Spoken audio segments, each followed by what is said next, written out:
আসসালামু আলাইকুম এভরিওয়ান।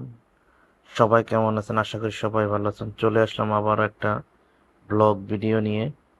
যারা ফরিদপুর থেকে খুলনা, বাগেরহাট, রাজবাড়ী যেতে চান তাহলে এই ফরিদপুর লঞ্চঘাট থেকে আপনারা যেতে পারেন।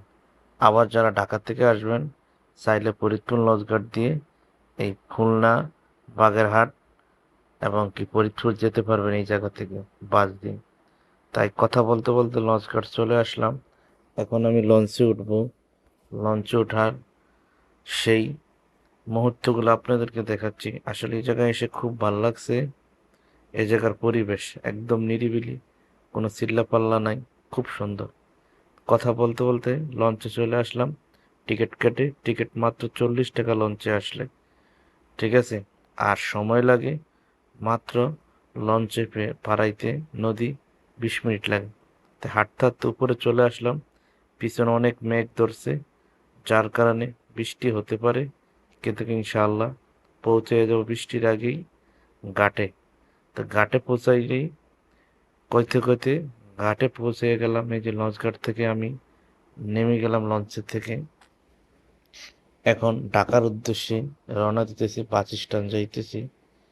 আসলে এদিক দিয়ে বৃষ্টি হওয়ার কারণে, অনেক পানি জমার কারণে এখান থেকে বস্তা ভরে ভরে বালু পালাইছে, যেটা দিয়ে আমরা হাইটে আসতেছি। এই কারণে ভিডিও করার সময় ক্যামেরার দিকে তাকানো যায় না। আর একটা জিনিস খেয়াল করছি, এই জায়গায় খুব আর্জেন্টিনা ভক্ত। দেখেন প্রতি বাঁশের খুঁটিয়ে খুঁটিয়ে আর্জেন্টিনার পতাকা লাগিয়ে রাখছে। অবশ্যই এটা ভালো লাগছে।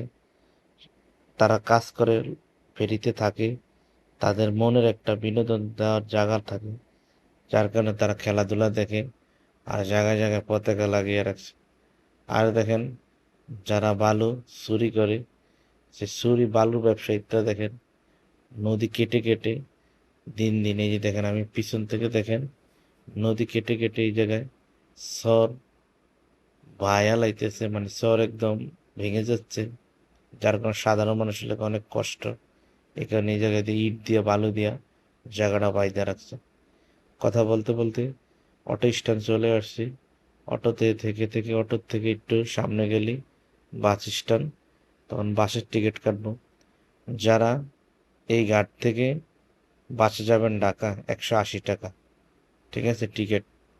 আর যারা যাত্রাবাড়ি বা সিটাং রোড আসবেন তাদের জন্য হয়েছে 230 টাকা। আর এই বাসে আপনি সবসময় এখান দিয়ে আসতে পারবেন, কোনো সমস্যা হবে না। এই যে আমি চলে আসছি। আর এটা লোকাল বাস না, জায়গায় জায়গায় কাউন্টারে দাঁড়া করা। সব ভালো থাকবে।